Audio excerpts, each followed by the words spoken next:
You know, it was probably about 7 or 8 years ago, right around the time that I turned 40, that I started making a more concerted effort at taking care of myself. I started exercising regularly, and I started reading the labels on food products that I was buying at the grocery store. And one of the things that I noticed was that if the grocery store was well lit, I didn't have much of a problem reading the fine print on the food labels. But if there wasn't a lot of light, I really struggled at reading that fine print. In fact, as I've gotten older and as I'm getting closer to 50, I realized that light is really a critical thing for me, both when it comes to reading and driving. I really struggle sometimes driving at night, especially if the road's not well lit. I just need a lot of light. I think that's something that we all sort of come to that place as we get a little bit older. We realize that light is really important for us in our lives, especially as it relates to navigation and just daily function.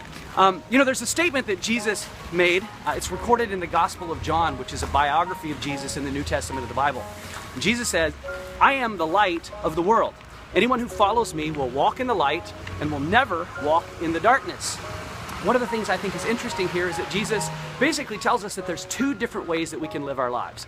We can live our lives in the light that He provides, or we can live our lives in the darkness.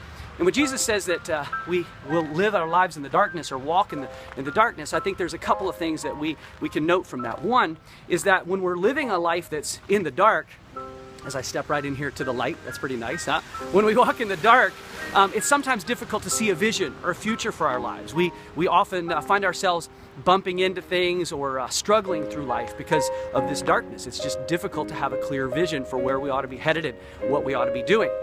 The other thing that I think Jesus wants us to note is that, you know, all of us have stuff in our lives that is dark. We've all done stuff that we shouldn't have done. We're all doing things we shouldn't be doing, thinking things we shouldn't be thinking. And Jesus says that when we allow those things to sort of run our lives, we're walking in the darkness, and that He provides light for us that sort of illuminates those things and enables us to see what kind of stuff we need to change in our lives, or things that we need to overcome. And when we're following Him, when we're walking in the light that He provides, He gives us a much more clear vision for our lives and clear direction, places that we ought to be focused on in growing in our lives and going in our lives.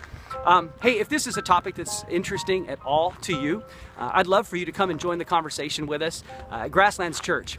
We meet on Sunday mornings at 221 North Railway Street. That's right around the corner from the Canadian Legion Hall at 10:15 a.m. You don't have to have any church background to join us. We've got great kids programs for elementary school and preschool, and we would love to have you come and explore with us if you don't have a church that you call home. You can find out more by clicking onto our website at grasslandschurch.com, or you can send us a message to our Facebook page. Thanks.